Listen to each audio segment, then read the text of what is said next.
Please subscribe, like and share to make me happy. एक बहुत ही सुंदर से जंगल में एक चिड़ा रहता था। वह चिड़ा उस जंगल का महाराज था। उस चिड़े ने अपने राज्य को बहुत ही सुखी रखा हुआ था।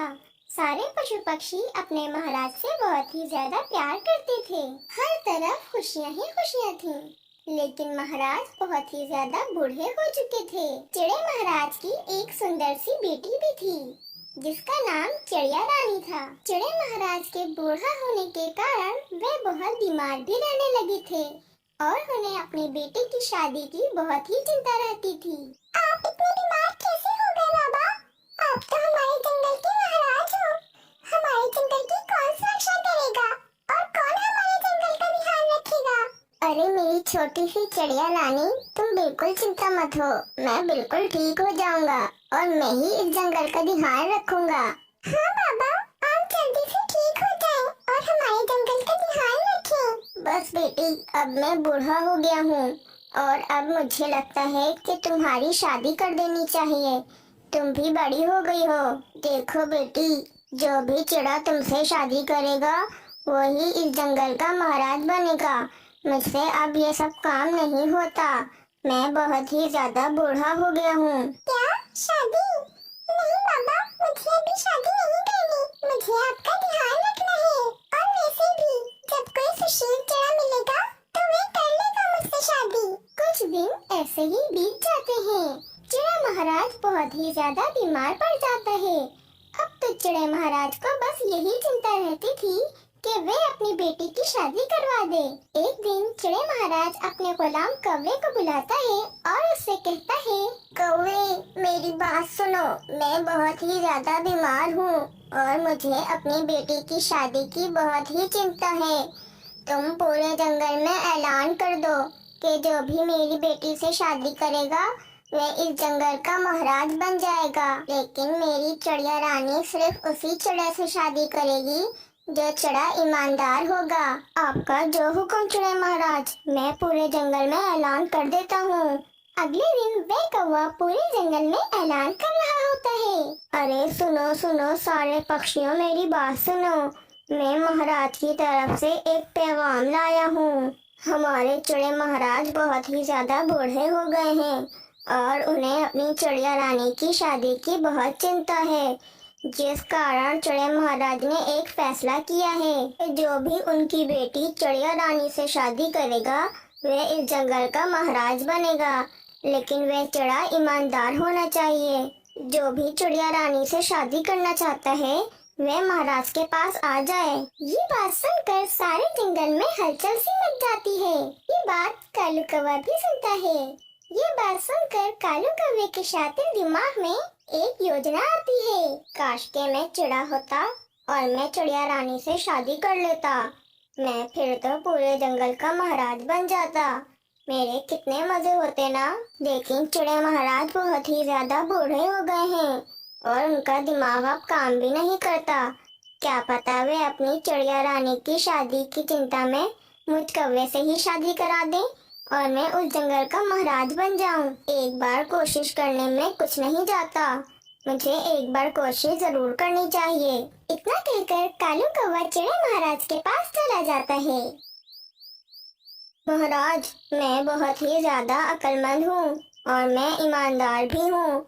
मैं आपकी बेटी चिड़िया रानी से शादी करना चाहता हूँ। महाराज, आप मेरा यकीन करो, मैं आपकी चिड़िया रानी को बहुत ही खुश रखूंगा और इस जंगल का बहुत ही ध्यान रखूंगा।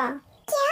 ये क्या कह रहे हो तुम? तुम एक कौवे हो और मैं कौवे से कैसे शादी कर सकती हूँ? बाबा, आप इसे कुछ कहते क्यों नहीं?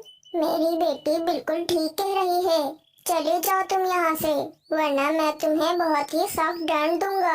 भला कभी चिड़िया और कौवे की भी शादी होती है क्या? मूर्ख कौवे, चले जाओ तुम यहाँ से। अगले दिन सुबह दो चिड़े महाराज के पास आते हैं और वे महाराज से कहते हैं, महाराज, मेरा नाम बबलू चिड़ा है और मैं आपकी चिड़िया रानी से शादी करना चाहता हूँ। मैं बहुत ही ज्यादा ईमानदार हूँ। और महाराज, मैं आपकी चिड़िया रानी से शादी करना चाहता हूँ। मेरा नाम मानो चुड़ा है और मैं भी बहुत ज्यादा ईमानदार हूँ। ठीक है, मैं अभी अपनी बेटी को बुला कर लाता हूँ। मेरी बेटी ही फैसला करेगी कि वह किससे शादी करना चाहती है। अरे चिड़िया रानी, मेरी बात सुनो। कहाँ हो तुम? जल्दी यहाँ पर आओ। चिड़िया रानी वहाँ पर आ जाती है। क्या हुआ बाबा, आप मुझे क्यों बुला रहे हैं? और ये दोनों चिड़े कौन हैं? चिड़िया रानी, ये दोनों चिड़े तुमसे शादी करना चाहते हैं। अब तुम ही फैसला करो कि तुम इन दोनों में से किससे शादी करोगी। ठीक है बाबा, मैं इनमें से एक से शादी कर लूंगी, लेकिन मेरी एक शर्त है। अरे चिड़िया रानी, तुम हुक्म करो, मैं तुम्हारी हर शर्त पूरी कर दूंगा, लेकिन बस तुम मुझसे शादी कर लो। शादी को छोड़ो और पहले मेरी शर्त सुनो। जंगल से दूर एक गुफा है जहाँ पर एक सुनहरी परी रहती है। तुम दोनों चिड़ों को उस सुनहरी परी के पास जाना है और उस सुनहरी परी से मेरे लिए एक हीरे का हार मांगना है। अरे बेटी, तुम उस हीरे के हार का क्या करोगी? हमारे पास तो सब कुछ है। नहीं बाबा, मैं हीरे का हार जादुई है। उस हीरे के हार को पहनकर जो भी मांगो वह पूरा हो जाता है। चलो जाओ, तुम दोनों मेरे लिए हीरे का हार लेकर आओ। जो भी हार मुझे पसंद आएगा मैं उस चिड़े से शादी कर लूंगी। दोनों चिड़े हार लेने के लिए चले जाते हैं। मानो चिड़ा बहुत ही ज्यादा स्वार्थी होता है और वे बहुत ज्यादा चालाक भी होता है, जबकि मानो चिड़े के मुकाबले में बबलू चिड़ा बहुत ही ज्यादा सीधा होता है और वे ईमानदार भी होता है। दोनों चिड़े गुफा ढूंढ रहे होते हैं, लेकिन उन दोनों को गुफा नहीं मिल रही होती। अरे ये गुफा तो मिल ही नहीं रही। चिड़िया रानी के लिए हार ढूंढना है। आखिर वे गुफा कहाँ है जहाँ पर सुनहरी परी रहती है? तुम बिल्कुल ठीक कहते हो मानो चिड़े, हमें वे गुफा नहीं मिल रही है। अरे बबलू चिड़े, तुमसे किसी ने बात की है क्या जो तुम मुझसे बात कर रहे हो? और मैं तो कहता हूँ कि तुम अभी वापस लौट जाओ, क्योंकि मैं बहुत ही ज्यादा चालाक हूँ और मैं ही चिड़िया रानी से शादी करूँगा। अरे मानो चिड़े, तुम आखिर ऐसा कैसे कह सकते हो? चिड़िया रानी को जो चिड़ा पसंद आएगा वे चिड़िया रानी उसी चिड़े से शादी करेगी। लेकिन अगर चिड़िया रानी ने तुम्हें पसंद कर लिया तो मुझे कोई भी दिक्कत नहीं होगी। मैं तुम्हें अपना राजा स्वीकार कर लूँगा। हाँ बबलू चिड़े, तुम्हारी बेहतरी इसी में है कि तुम मुझे राजा स्वीकार कर लो, क्योंकि तुम जानते हो चिड़िया रानी मुझे ही पसंद करेगी। और वे गुफा ढूंढ रहे होते हैं कि उन्हें सामने ही एक बड़ी सी गुफा दिखती है। वे दोनों बहुत ही ज्यादा खुश हो जाते हैं और फौरन उस गुफा की तरफ जाने लगते हैं। मानो चिड़ा और बबलू चिड़ा उस गुफा के अंदर चले जाते हैं और वे उस गुफा के अंदर जाकर एक सुनहरी परी को देखते हैं। वे दोनों चिड़े देखते हैं कि सुनहरी परी बहुत ही ज्यादा सुंदर होती है। वे दोनों फौरन उस सुनहरी परी के पास जाते हैं। सुनहरी परी को देखकर मानो चिड़ा सुनहरी परी से कहता है, सुनहरी परी, मुझे जादुई हीरों का हार दे दो। मुझे उस जादुई हीरे के हार की बहुत ही ज्यादा जरूरत है। ठीक है मानो चिड़े, मैं तुम्हें वो हीरो का हार दे देती हूँ।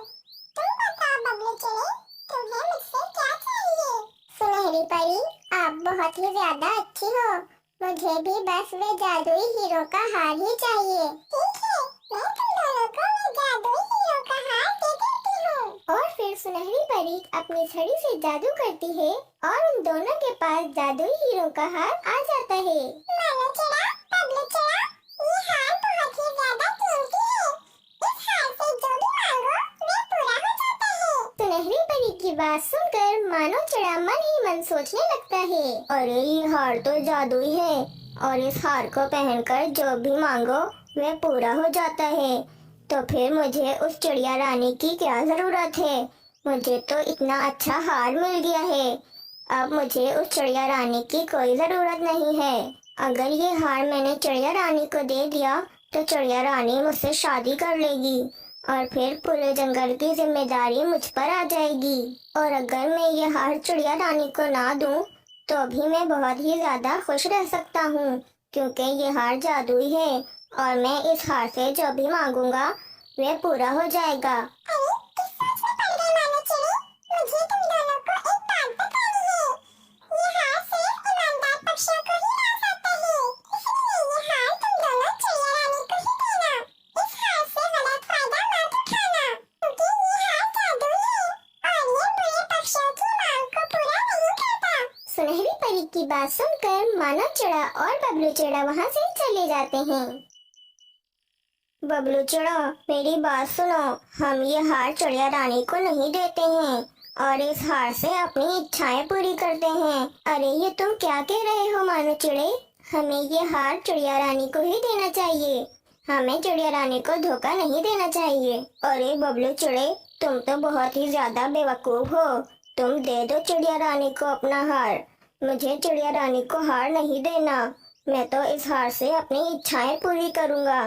तुम जाओ और जंगल का महाराज बन जाओ, मैं तुमसे अच्छी जिंदगी बसर करूंगा। बबलू चिड़ा बहुत ही ज्यादा ईमानदार होता है और वे मानो चिड़ा की बात नहीं मानता और वे चिड़िया रानी के पास चला जाता है। मानो चिड़ा चिड़िया रानी के पास नहीं जाता और वे उस जादुई हार से कुछ कहने लगता है। जादुई हार, मुझे बहुत सारा दाना चाहिए, बहुत जोरों की भूख लग रही है।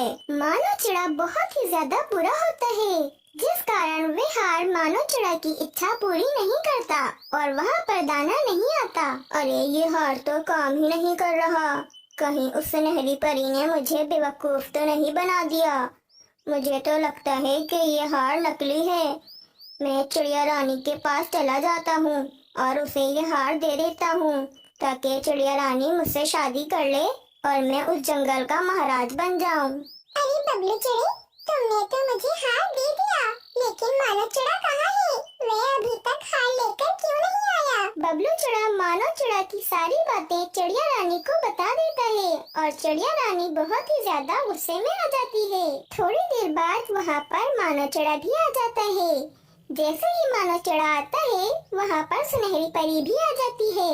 मानो चिड़ा सुनहरी परी को देखकर कहता है, तुम बहुत ही बुरी हो सुनहरी परी, तुमने मुझे बेवकूफ बनाया है, ये जादुई हार नहीं है। मैंने तुम्हें बेवकूफ नहीं बनाया मानो चिड़ी, तुम बहुत ही ज्यादा बुरे हो, जिस कारण ये हार तुम्हारी मांग पूरी नहीं कर रहा है। चिड़िया रानी उन दोनों चिड़ों से कहती है, मैं तुम दोनों चिड़ों की परीक्षा लेना चाहती थी और मैं देखना चाहती थी कि तुम दोनों चिड़ों में से कौन ज्यादा ईमानदार है। और मानो चिड़ी, तुम इस परीक्षा में असफल हो गए हो और मैंने देख लिया है, बबलू चिड़ा बहुत ही ज्यादा ईमानदार है।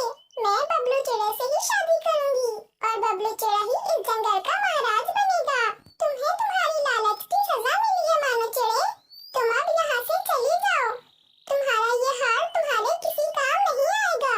और फिर अगले दिन चिड़िया रानी और बबलू चिड़े की धूमधाम से शादी हो जाती है। इस कहानी से हमें ये प्रेरणा मिलती है कि हमें ईमानदारी से ही काम लेना चाहिए और लालच नहीं करनी चाहिए, क्योंकि लालच बुरी बला है।